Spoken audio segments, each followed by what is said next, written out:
Baik, selamat pagi teman-teman. Selamat berjumpa kembali dengan Pak Sandi dalam pelajaran agama Katolik. Semoga hari ini kalian sehat. Semoga kalian hari ini juga sudah mempersiapkan diri untuk mengikuti pelajaran. Nah, pelajaran kali ini menyambung pelajaran sebelumnya, yaitu kita masih dalam bab 8 ya, bab terakhir. Kita akan mendalami sakramen-sakramen gereja, sambungan dari yang kemarin yaitu sakramen baptis. Ya, sekarang kita akan belajar tentang sakramen ekaristi, kemudian nanti sakramen penguatan, tobat dan pengurapan orang sakit.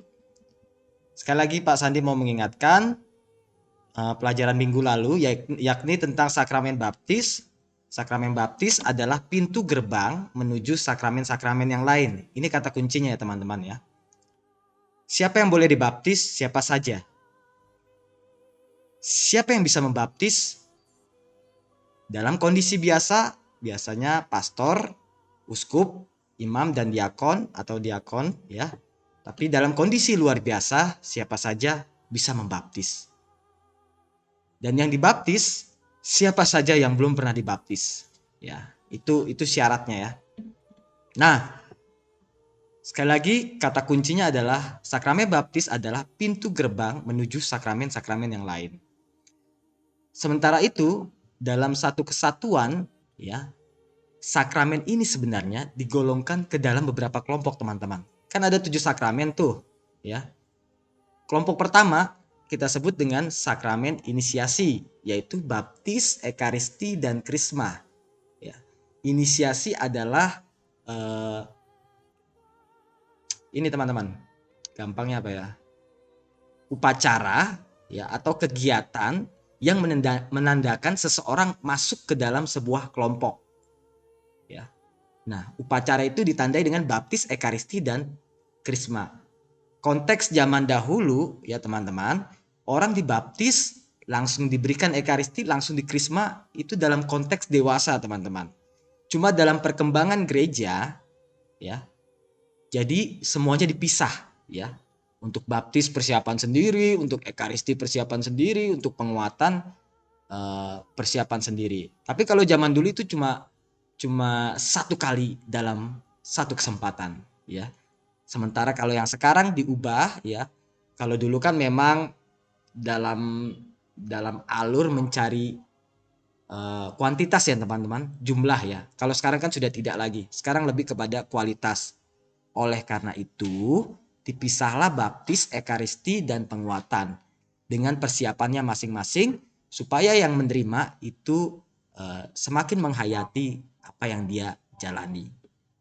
Nah, balik lagi. Itu yang tadi disebut dengan sakramen inisiasi ya.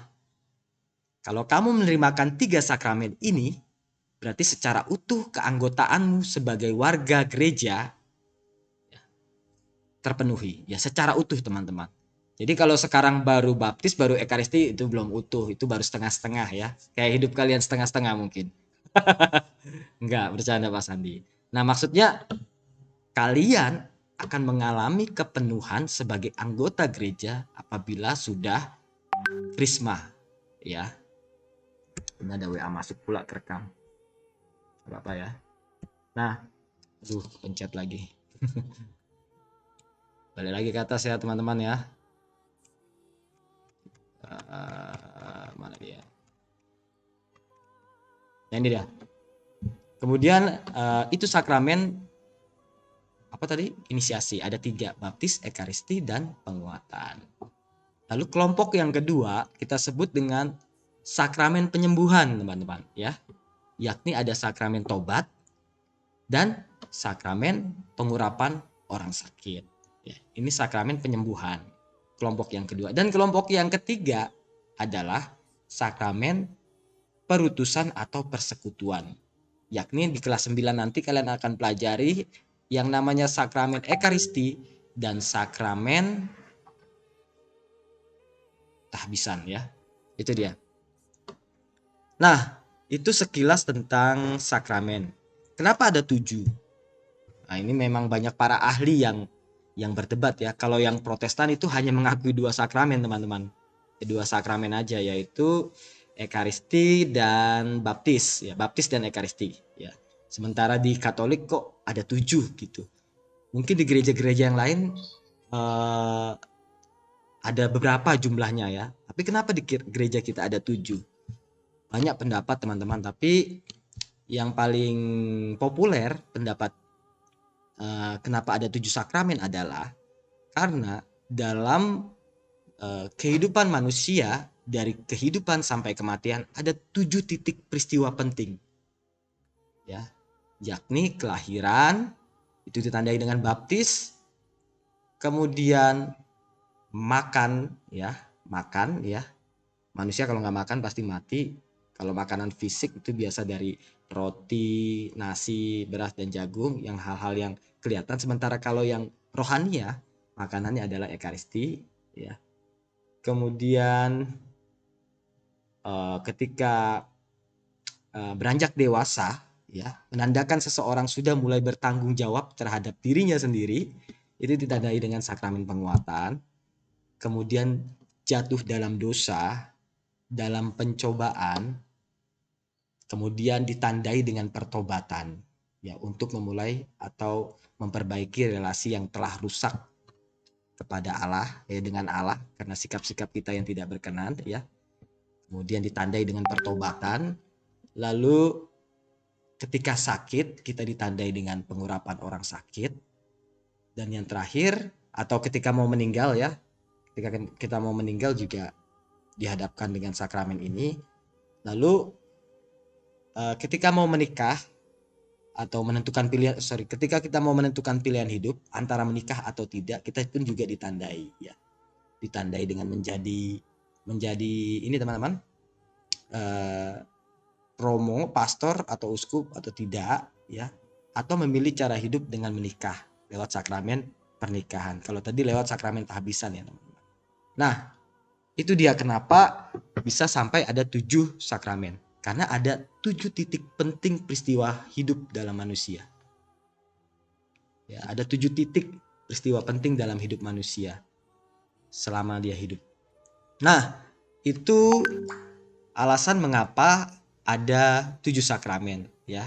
Memang pendapat ini masih bisa diperdebatkan lagi teman-teman, tapi paling tidak ini adalah pendapat populer yang Pak Sandi sampaikan.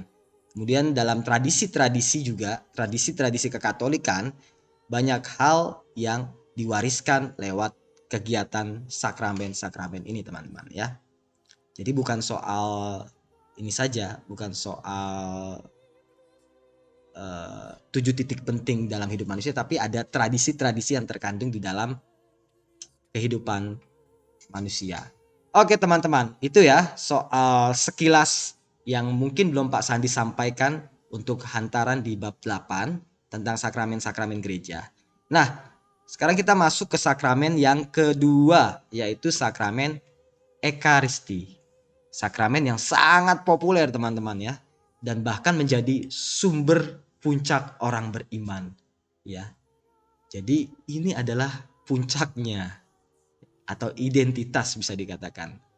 Bahkan dalam dokumen-dokumen gereja, yaitu tadi Ekaristi menjadi sumber dan puncak kehidupan umat beriman. Ya. Tentang Ekaristi apa yang mau kita bahas? Mari kita simak. Tapi sebelum itu teman-teman, kita awali pembelajaran pada pagi hari ini dengan berdoa. Ya. Pak Sandi akan pimpin doa ya. Marilah kita siapkan sikap kita untuk berdoa. Marilah berdoa. Dalam nama Bapa, Putra, dan Roh Kudus. Amin. Allah yang Maha Kuasa, kami bersyukur karena Engkau melindungi dan mendampingi perjalanan hidup kami hingga remaja. Sekarang kami ingin mendalami dan memahami sakramen Ekaristi. Terangilah akal budi kami agar sanggup memahami apa yang Engkau maksudkan dalam perjamuan kudus-Mu. Terpujilah namamu demi Kristus Tuhan dan pengantar Bapa dan Putera dan Roh Kudus. Baik, selamat pagi teman-teman. Pak Sandi ucapkan sekali lagi ya. Ini tiba saatnya kita memasuki materi pada hari ini. Dalam Lumen Gentium ya teman-teman. Ini istilah asing ya, Lumen Gentium Terang Bangsa-Bangsa artikel 11. Ini salah satu dokumen gereja dalam Konsili Vatikan kedua yang pernah Bapak ceritakan dulu ya, kalau kalian masih ingat.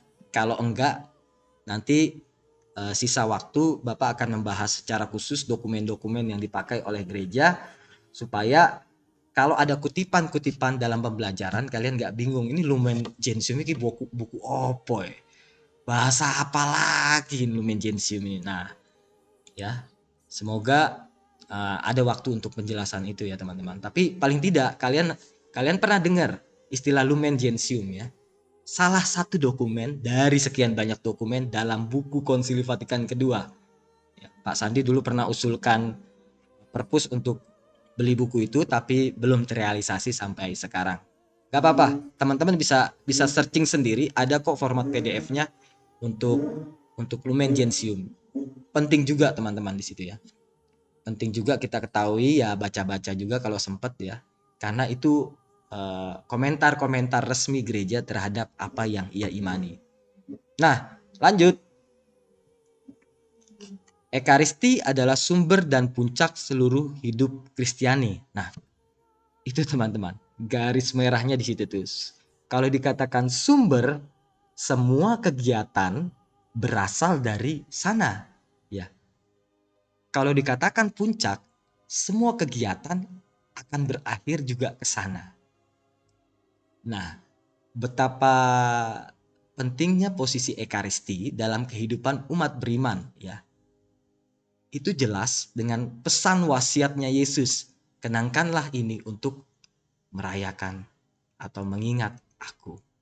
Maka dari itu, mulai dari wafatnya Yesus pertama ya sampai dengan zaman sekarang, perjamuan itu terus dirayakan dan menjadi sumber serta puncak kehidupan kita sebagai umat beriman.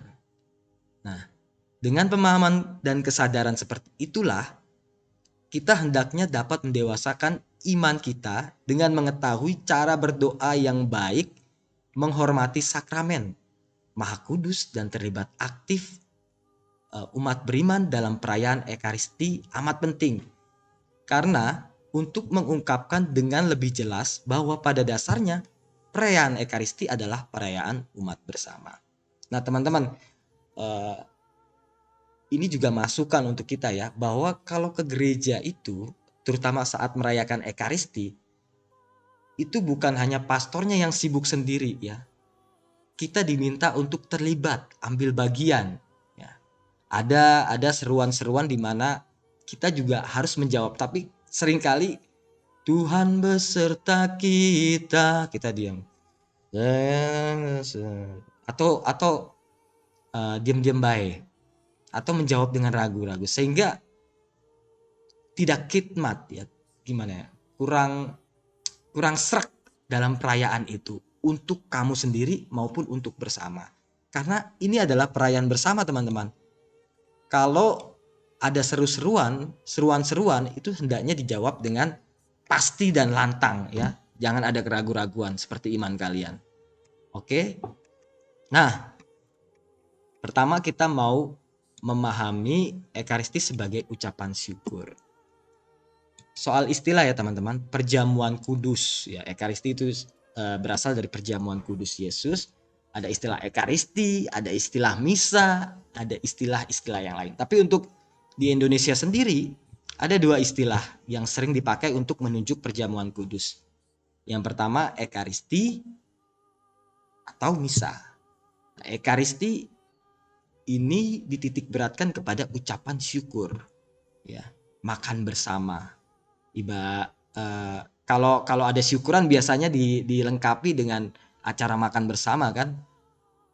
Tidak ada acara syukuran yang kering kerontang gitu kan, nggak ada ya, pasti ada snack lah minimal lah, atau yang umum makan bersama. Nah seperti itulah makna Ekaristi ya, upacara syukur. Kemudian kalau misa menekankan misi perutusan bagi orang yang perayaan Ekaristi ya. Nah, pertama kita akan memahami Ekaristi sebagai ucapan syukur, teman-teman. Ini dia, kita tengok-tengok bentar lah ini. Ini ada siapa nih? Ada Paus lah ya. Paus. Kemudian ada perarakan Miss Dinar.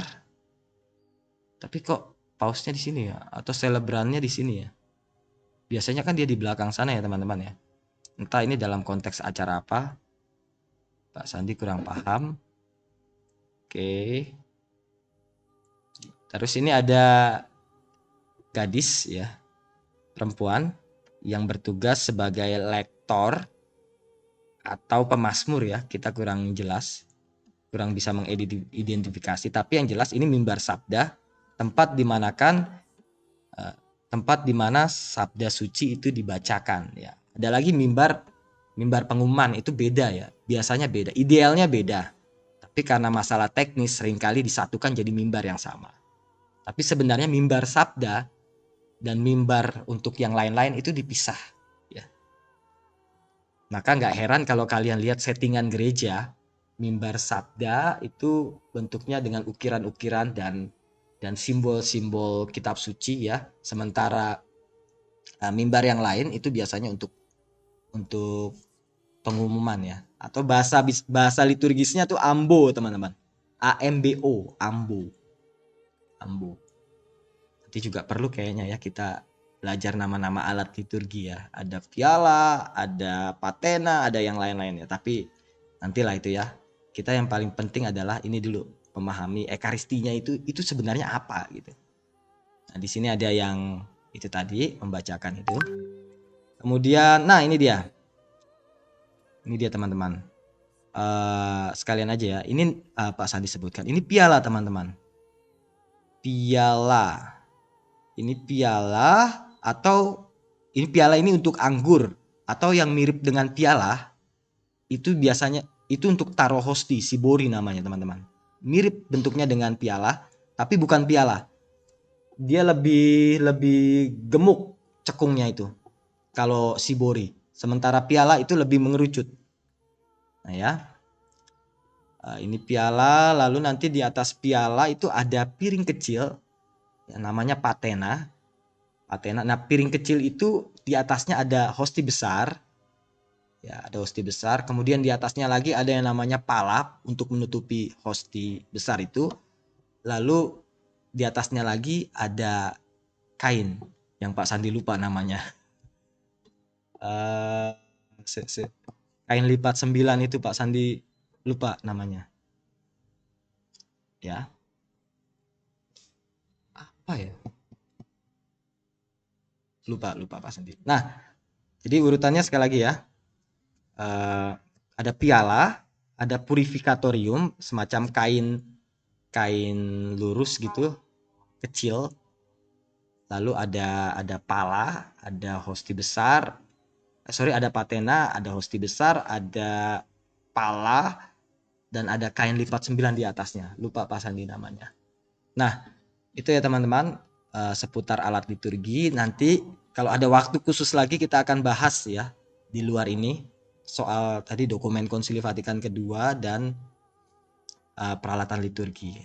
Ini ada perayaan misa ya teman-teman. Nah,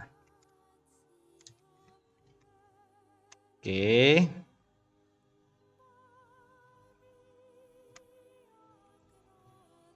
Setelah berbagi pengalaman dan mengambil gambar tersebut, rumuskanlah beberapa pertanyaan guna semakin mengenal dan mengalami ekspresi.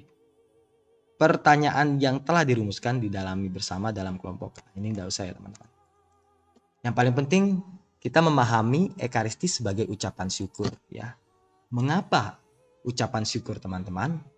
Karena Ekaristi dirayakan secara bersama-sama dan dilakukan dengan bersama-sama dan dengan wujud masing-masing dalam satu pekan ya. Jadi semuanya ini intinya kebersamaan ya, kebersamaan yang dirayakan dalam satu kelompok. Itu teman-teman. Ya, ini kebersamaan. Kebersamaan dalam apa? Dalam ini dia. Dalam berdoa. Nah, itu kurang lebih teman-teman ya, memahami Ekaristi sebagai ucapan syukur. Jadi kalian bersyukur tuh di situ tuh. Jadi yang namanya bersyukur jangan diam-diam baik kalau ke gereja itu, nggak bagus tuh. Nah, kenapa kita harus bersyukur ya dalam Ekaristi? Itu yang menjadi pertanyaan teman-teman. Ya. Mengapa kita bersyukur? Ya betul, karena selama 1 pekan, selama 1 minggu, kita sudah didampingi, kita sudah diberkati, kita sudah dilindungi, ya, dan masih bernafas sampai sepekan ini. Kita nggak tahu sepekan kemudian nanti masih bisa bernafas atau enggak. Tahu kalian? Oh, Pak Sandi juga nggak tahu. Ya kan? Kalau tiba-tiba kita dipanggil, ya mana tahu juga. Maka dari itu bersyukur itu penting, apalagi bersyukur dalam perayaan Ekaristi teman-teman ya. Jangan perayaan-perayaan yang lain kalian semangat bersyukurnya, tapi dalam perayaan Ekaristi kalian lemes bersyukur ya. Nah, dasar dari perayaan Ekaristi itu apa? Ini dia teman-teman ya. Jelas Kamis Putih yang baru-baru ini kita rayakan ya. Malam perjamuan terakhir, yaitu kapan? Ya Kamis Putih lah teman-teman. Gimana sih? Bingung pula. Nah, Kamis Putih ya, Kamis Putih itu menjadi hari lahirnya Ekaristi. Kalau dihitung sampai sekarang, sudah berapa umur perayaan Ekaristi teman-teman? Banyak ya, banyak. Pak Sandi juga nggak sempat ngitung ya. Banyak. Nah, saking banyaknya, kok jadi ke situ larinya. Nah, perayaan Ekaristi merupakan langsung ditetapkan oleh Yesus. Merupakan penetapan langsung dari Yesus Kristus. Ya. Bagaimana kisah itu?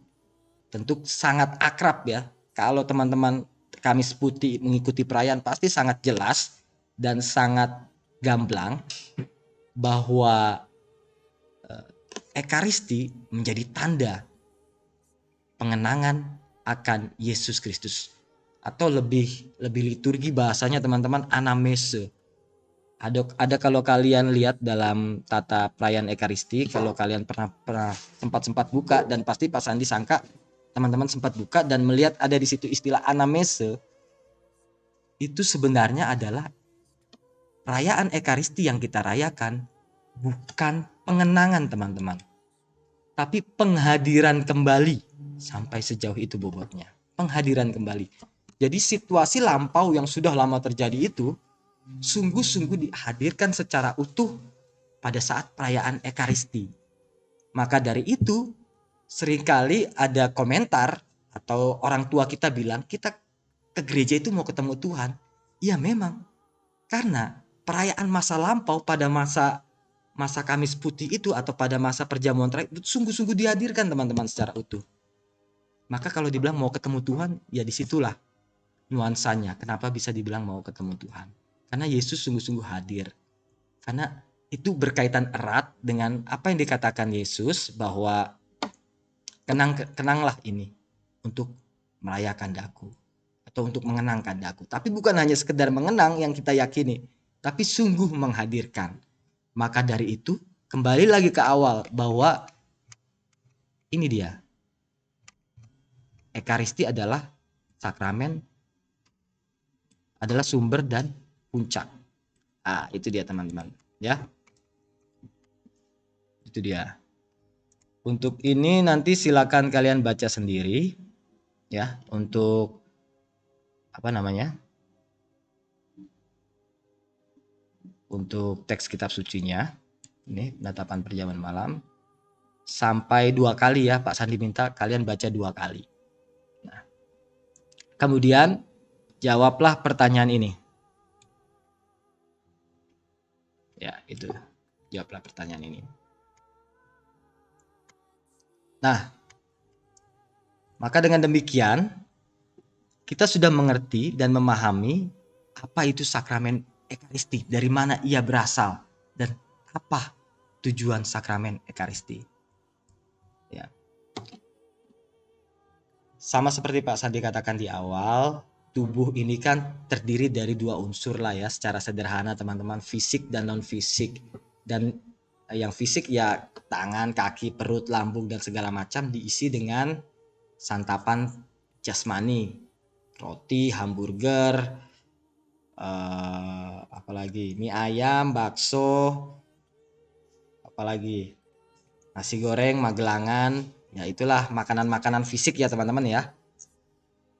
Dan yang non fisik ya, baik itu akal budi, hati nurani dan kehendak bebas, itu diisi lewat santapan rohani ya teman-teman. Dan santapan rohaninya adalah ini dia, Ekaristi ya, tubuh Kristus.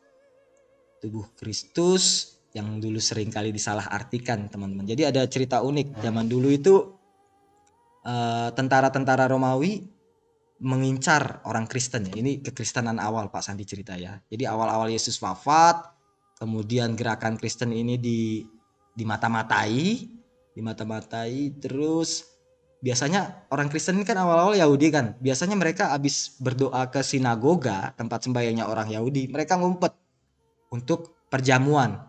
Nah, lewat perjamuan ini mereka mengucapkan kata-kata yang Yesus ucapkan dulu. Yakni inilah tubuhku, inilah darahku. Nah, ketika kata-kata itu diucapkan, tentara Romawi yang bertugas sebagai intel atau mata-mata mendengar kata-kata itu langsung memberikan cap buruk kepada orang Kristen karena ternyata orang Kristen kadibal ya. Inilah tubuhku. Wih, inilah darahku, serem amat. Mereka makan tubuh, makan darah, terus anak domba. Wih, mereka makan anak-anak juga. Itu karena istilah anak domba itu dengan anak-anak dalam bahasa mereka itu beda tipis ya teman-teman. Jadi mungkin saat itu intel Romawi itu mendengarnya tidak lengkap sehingga berbagai macam tuduhan jatuh kepada orang Kristen ya, kanibal lah, bahkan anak kecil lah, sehingga mereka dihukum semakin parah pada zaman itu. Nah, itu cerita sedikit tentang Ekaristi teman-teman, cerita menarik. Nah, sampai di mana kita? Udahan ya teman-teman ya, udah lama ya. Banyak kali ya Pak Sandi ngomong ya. Nah, oke teman-teman, cukup dari Pak Sandi. Kiranya informasi-informasi yang Pak Sandi sampaikan ini bermanfaat untuk pengetahuan teman-teman ya. Jangan lupa tugasnya. Kemudian serahkan ke Pak Sandi real time ya. Jadi jangan menunda-nunda. Serahkan bersama tugas-tugasmu lain yang belum kamu kumpulkan ya. Masih Pak Sandi tunggu. Gak usahlah Pak Sandi sebut-sebut tugas yang mana aja, udah pada gede kalian kan. Bagi yang belum, bagi yang sudah sih santai aja. Ya. Itu dia, hari ini kita belajar Ekaristi tentang makna syukur dan memahami asal-usul Ekaristi itu sendiri. Ya, kalau ada yang tidak jelas, semoga kalian mau bertanya ya, jangan diam-diam baik ya. Kalau sudah jelas, silakan diulangi lagi supaya semakin paham. Ya. Cukup sekian dari Pak Sandi, sampai jumpa dan terima kasih. Sebelumnya kita akhiri pembelajaran pada kali ini dengan berdoa. Marilah kita berdoa teman-teman. Dalam nama Bapa, Putra, Roh Kudus. Amin. Salam Maria penuh rahmat, Tuhan sertamu. Terpujilah engkau di antara wanita, dan terpujilah buah tubuhmu Yesus. Santa Maria Bunda Allah, doakanlah kami yang berdosa ini, sekarang dan waktu kami mati. Dalam nama Bapa dan Putra dan Roh Kudus. Oke teman-teman, sampai jumpa. Jangan lupa 3M. Makan, minum, modom. Bukan. Mencuci tangan, menjaga jarak, menggunakan masker. Cukup sekian dari Pak Sandi, sampai jumpa. Bye bye.